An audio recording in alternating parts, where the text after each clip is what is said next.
Nous sommes au verger des Viennes, sur la commune de Sainte-Savine. C'est un verger qui est géré par l'association des croqueurs de pommes. Et le site représente 2076 mètres carrés. Il est situé entre la rue Paul-Doumer et le chemin des Viennes. Donc la parcelle initiale représentait 1000 mètres carrés. Elle était constituée de 18 arbres fruitiers. Et ensuite, une deuxième parcelle est venue s'ajouter en 2010, ce qui nous a permis de replanter des petits arbres fruitiers de toutes espèces. Le terrain est plutôt marécageux. La Vienne ceinture le pourtour du terrain, ce qui nous permet d'avoir un sol profond, facile à cultiver. L'eau est très présente ici et malgré le réchauffement climatique, les arbres se portent à merveille. Alors notre verger comporte une diversité de fruits importante, 110 pommiers et 60 poiriers. On a aussi quelques pêchers, quelques pruniers. L'objectif des croqueurs, c'est comment je fais pour greffer une variété. La greffe, c'est le seul moyen de pérenniser, en étant sûr, une variété. La deuxième chose après, c'est comment je structure un arbre pour en faire un arbre en espalier ou en cordon ou un arbre de plein vent. Donc là, il faut apprendre à tailler, à former un arbre. L'autre partie importante, c'est la divulgation de notre sauvegarde des variétés anciennes auprès du grand public. On utilise souvent, pour faire nos recherches, des livres qui parlent de la pomologie. Mais la pomologie, ce n'est pas seulement l'étude de la pomme, c'est l'étude de tous les fruits qui existent. On a mis une signalétique. Tous les pommiers au bois ou les poiriers au bois ont une étiquette jaune pour bien les distinguer des variétés qui sont plus internationales ou plus nationales.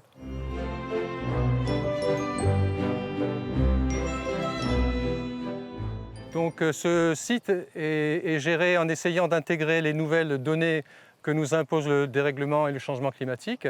On a laissé une partie en herbe haute pour donner le gîte et le couvert aux insectes. On essaye d'utiliser au maximum les tontes et puis le broyat pour essayer de faire du paillis sur nos lignées d'arbres.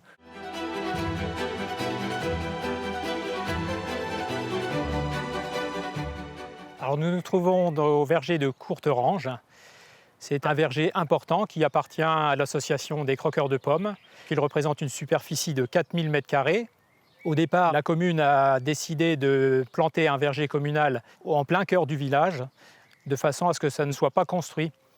Puis, dans les années 2000, elle nous a proposé d'acquérir la parcelle de terre et d'en faire un verger de sauvegarde que vous découvrez aujourd'hui.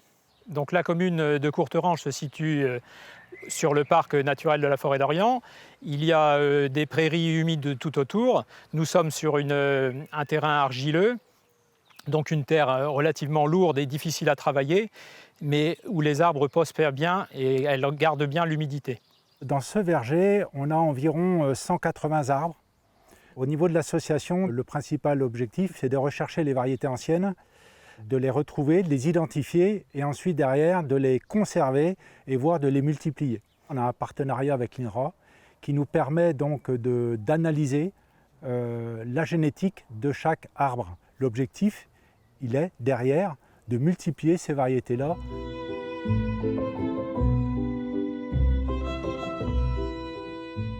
Concernant le changement climatique, aujourd'hui, on est plutôt, on va dire, en observation. Par contre, ce qui est sûr, c'est qu'on a remarqué déjà, si on effectuait des tailles trop sévères, on s'apercevait que quelque part, on diminuait la taille du parasol et donc on pouvait avoir des brûlures, par exemple, au niveau des charpentières. Donc aujourd'hui, sur la quantité de pluie, malheureusement, on ne peut rien faire. Par contre, au niveau du soleil, il y a quelque chose qu'on peut faire, c'est conserver un peu plus de feuilles au niveau du sommet de l'arbre. Donc aujourd'hui, on commence déjà à rectifier un petit peu le tir par rapport à ça, suite à avoir vu quelques pommiers avoir bien souffert avec des tailles dites entre guillemets sévères.